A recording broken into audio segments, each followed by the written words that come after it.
5 seconds.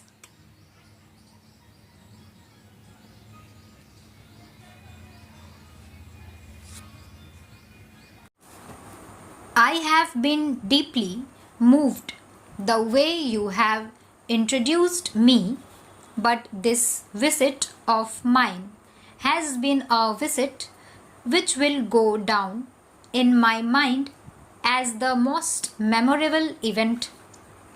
Everywhere I went, right from the president to the houses of Congress and now to this most prestigious institution that the National Press Club is, I have received, and I felt that I am in the company of very intimate friends. And I know that's a tribute not to me personally, but to the country that I represent, an India that is now trying to seek its social and economic salvation in the framework of an open society and an open polity. So, I thank you very much for this very warm welcome. Of course, it is an understatement that I am absolutely delighted to join you this afternoon. I know something about the great weight that the National Press Club enjoys in the world of journalism. That you have done me this honor. I am most grateful to you for this. I thank you for this invitation to share my thoughts on our country's hopes, aspirations, and the challenges we face, and now working together, India and America can help us to meet those challenges so that in the process we begin a new chapter in the history of Indo-American relations. I would like to share with you my perceptions of this very significant visit to the United States.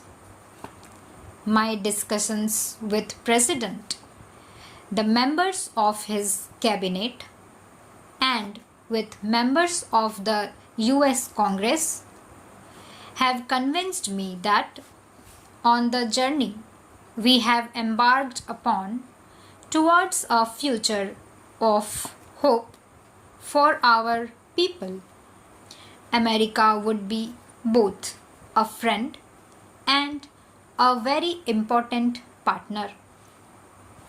India is today poised for a leap to a brave new world. A sustained growth of over 6% per annum for the last 15 years now, reaching 7% per annum, is fundamentally transforming our economy and our society. Its social consequences are visible in rising income levels, growing expectations, and in the rising demand for quality products and services. This transformation has unleashed a powerful surge of entrepreneurship, creativity, and a desire for excellence.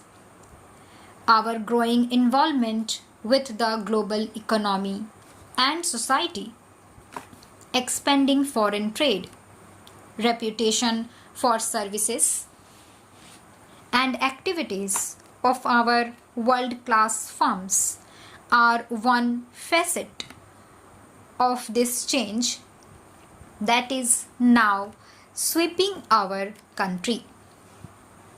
We strive to address the needs of every citizen, ensuring their education and well-being and giving them a decent livelihood. On every score, their demands rise as each year's achievements become the benchmark for forward movement the next time. Basic needs of all have to be met even as more ambitious hopes of the aspiring are realized.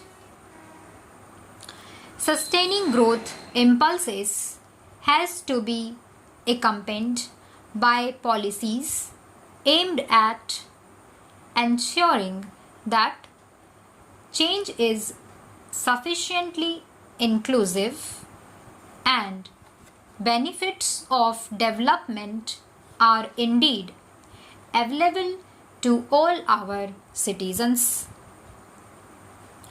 In the past, our ties with the United States have benefited India greatly.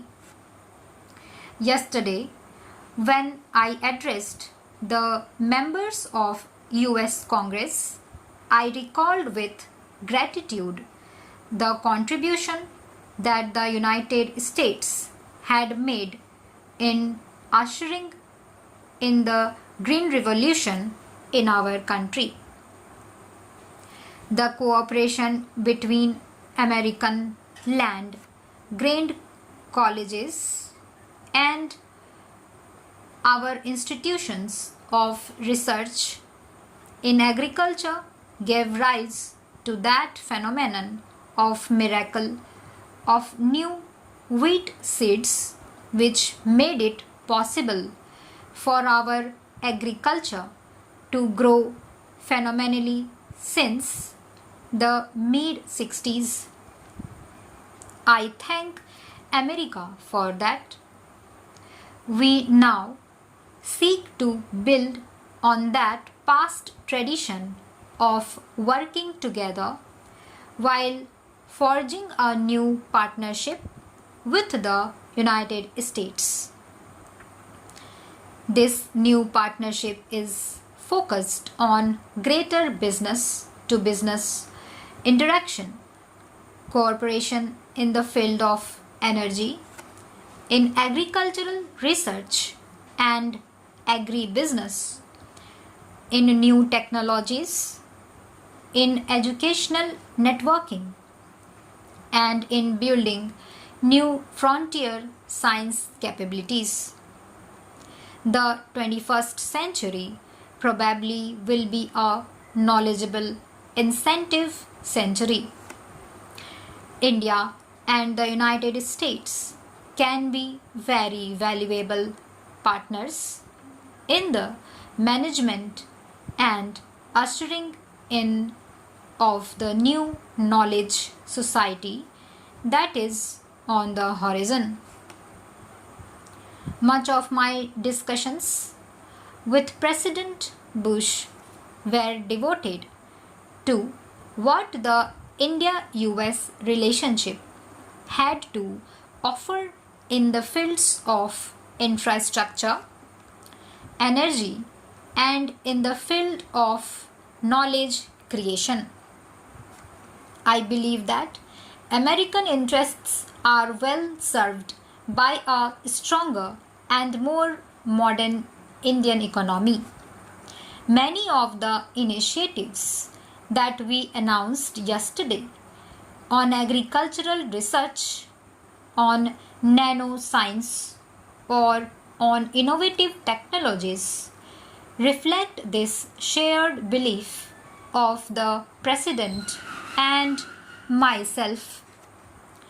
I am convinced that steps that we have taken will lead to a long-term partnership between India and the United States to our great mutual benefit. Access to energy resources is an issue of particular importance to our relationship, and our newly constituted energy dialogue is focused precisely on this issue. Our current dependence on hydrocarbons will have to be diversified in favor of a broader energy mix. I discussed with the President prospects for the resumption of our cooperation on civilian nuclear energy. The United States, I believe, is not only cognizant of our energy requirements but appreciative of the role of India. Stop.